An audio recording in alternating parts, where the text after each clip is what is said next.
Gusti Allah. Allah miwarang kitu teh kulantan urang piwarang ibadah ka Allah. Urang piwarang ngadua teh Gusti jembarkeun rezeki abdi. Gusti jembarkeun pangkat naikeun pangkat abdi. Gusti sasihan ilmu jang abdi kitu nya. Sadaya lagi eta teh tos pamasian ti Gusti Allah. Teu disungkeun oge dipasihan.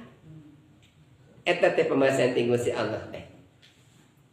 Masalah halia dunia ilmu tos dipasihkeun ti Gusti Allah, pangkat tos dipasihan ti Gusti Allah, naon deui artos tos dipasihan ti Gusti Allah. Teras usia urang oge tos ditangtoskeun Gusti Allah 700 tahun saat diacanna urang diciptakeun dicatatkeun di Lauhul Mahfuz. Allah parantos nyatetkeun kana qada urang.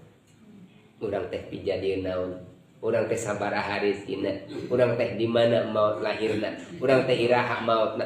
Allah tos uningan ka urang teh. Tos ditangtoskeun. Eta teh.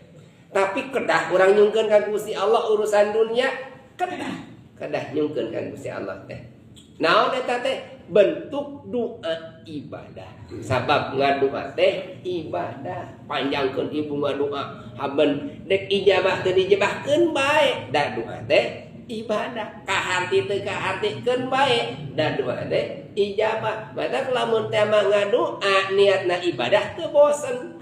Nyata teu kaharti anggar teu bosen. Tiba heula ngadua teh Rabbana atina fid dunya hasanah wa fil akhirati hasanah wa qina adzabannar. Teu bosan-bosan da ibadah.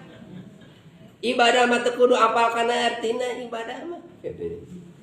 Eta nu dunya teh nu urang dipilari teh sadayana. Hapunten lamun urang sadayana ayeuna nyungkeun urusan maliah dunya moal sadayan dipasihan ku Gusti Allah teh.